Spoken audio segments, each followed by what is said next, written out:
Saudara-saudari terkasih, salam damai sejahtera bagi kita semua. Saya Diakon Erikson Sitepu akan membagikan renungan tentang Injil Matius bab 6 ayat 7 sampai 15. Demikian bunyinya. Lagi pula dalam doamu itu janganlah kamu bertele-tele seperti kebiasaan orang yang tidak mengenal Allah.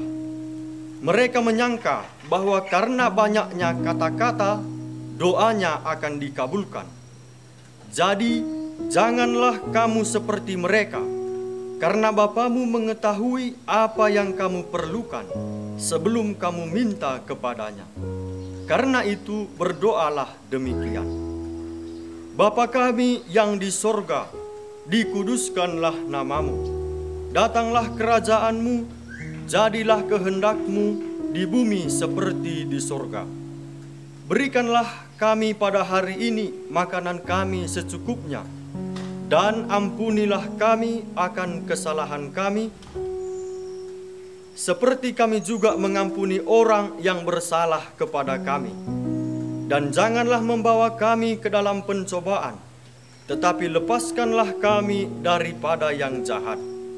Karena Engkaulah yang empunya kerajaan dan kuasa dan kemuliaan sampai selama-lamanya. Amin. Karena jikalau kamu mengampuni kesalahan orang, Bapamu yang di sorga akan mengampuni kamu juga. Tetapi jikalau kamu tidak mengampuni orang, Bapamu juga tidak akan mengampuni kesalahanmu. Demikianlah sabda Tuhan. Saudara-saudari terkasih, bacaan kita hari ini berbicara tentang doa. Kita tidak asing lagi dengan doa tentunya. Meskipun begitu, bukan berarti kita sudah pasti berdoa dengan benar. Apalagi kita merasa tidak membutuhkan lagi pengajaran dari Tuhan. Saudara-saudari terkasih, doa tidak terbatas pada ungkapan spontan belaka atau mengetahui apa yang diwahyukan dalam kitab suci tentang doa. Tetapi suatu doa harus dikehendaki dan harus dilatih. Dalam hal ini, kekuatan kita saja tidak cukup, sebab kita membutuhkan peran Roh Kudus untuk mengajar kita. Bacaan kita hari ini tentang doa adalah bagian dari khotbah di bukit, yang tema umumnya adalah pertobatan hati. Sebuah tema yang sangat tepat dalam masa prapaskah ini. Pertobatan hati yang dapat kita gali dari bacaan Injil hari ini ialah pertama, pusat doa kita adalah kerajaan Allah. Sehingga bagian pertama doa Bapa kami adalah memohon kedatangan kerajaan Allah. Kedua, doa Bapa kami menjauhkan kita dari sikap individualisme. Sebab dengan kata kami, kita mengikut sertakan semua orang, sehingga setiap pertentangan, perpecahan harus diatasi.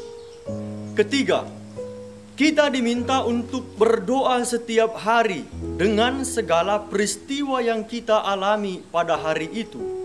Sebab dalam doa Bapa kami, kita diajarkan untuk meminta rezeki pada hari ini.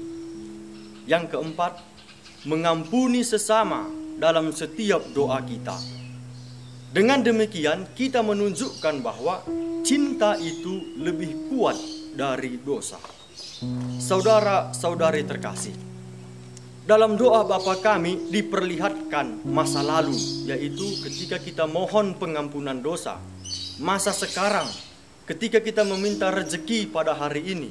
Dan masa depan, ketika kita meminta bebaskanlah kami dari pencobaan.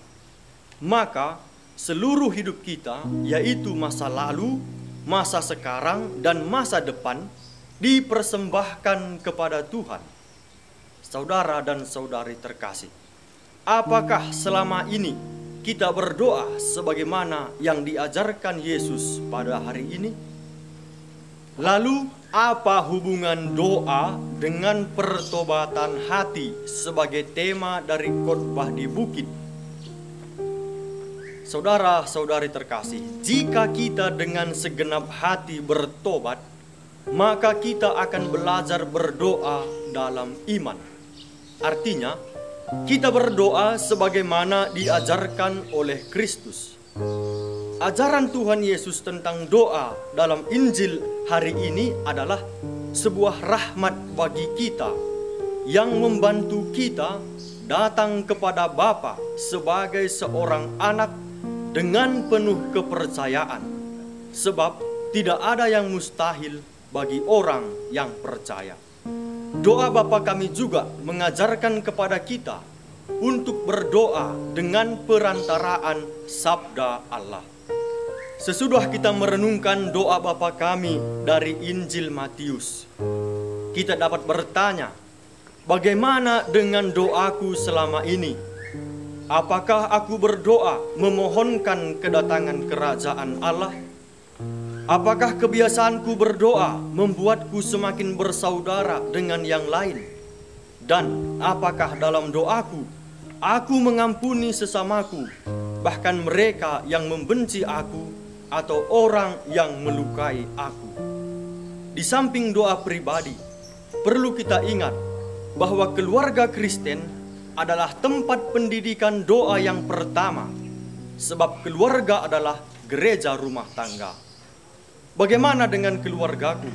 Apakah anak-anak sudah terbiasa dengan doa sehari-hari di dalam keluarga?